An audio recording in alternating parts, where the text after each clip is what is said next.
শান্তিনিকেতনে মোমবাতি মিছিল 8ই জুন 2025 বাংলাদেশের জিয়াগঞ্জ জেলার গুরুদেব রবীন্দ্রনাথ ঠাকুরের পৈতৃক বাসভবনে ঘৃণ্য জনতার আক্রমণ এবং ভাঙচুরের বিরুদ্ধে তীব্র প্রতিবাদ এবং নিন্দা জানাতে বিশ্বভারতী শান্তিনিকেতনের উপাসনা গৃহ থেকে কেন্দ্রীয় প্রশাসনিক ভবনের প্রধান ফলক পর্যন্ত একটি মোমবাতি মিছিল করা হয়। শান্তিনিকেতনের রীতিনীতি মেনে এই মোমবাতি মিছিলে অংশগ্রহণ করেন বিশ্বভারতীর উপাচার্য প্রবীর কুমার ঘোষ, জনসংযোগ আধিকারিক অতীক ঘোষ, এছাড়া বিশ্বভারতী বিশ্ববিদ্যালয়ের অধ্যাপক অধ্যাপিকারা, ছাত্রসহ ছাত্রীরা শান্তিপূর্ণ মোমবাতি মিছিলে পা মেলালেন ও প্রতিবাদ জানানো হয়। কাজী আমিরুল ইসলামের রিপোর্ট, সিউড়ি টাইমস, শান্তিনিকেতন।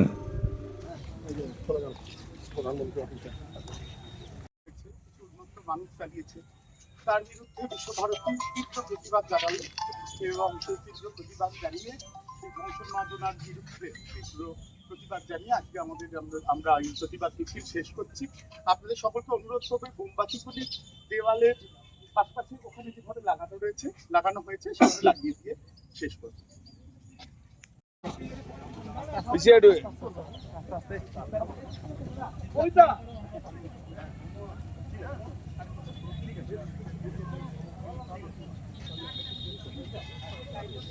বলবে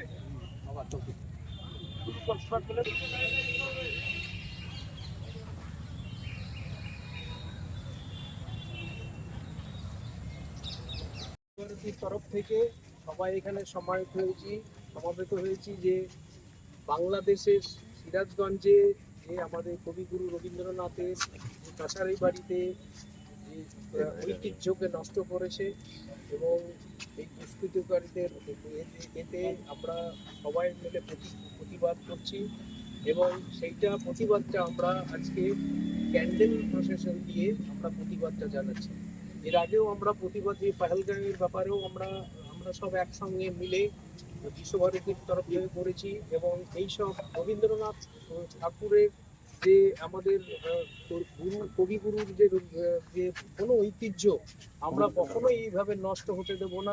তার জন্য আমাদের সবসময় আমাদের প্রতিবাদ থাকবে এবং আমরা সবাই একসঙ্গে মিলে বিশ্বভারতীর তরফ থেকে এর জন্য প্রতিবাদ জানাচ্ছি এবং আমরা সবাই এখানে ছাত্র ছাত্রী কর্মী সবাই এসে আমরা এখানে আজকে ক্যান্ডেল প্রসেশন নিয়ে আমরা মুভ করব। এখান থেকে আমরা সেন্ট্রাল অফিস থেকে পর্যন্ত যাব এই প্রতিবাদের।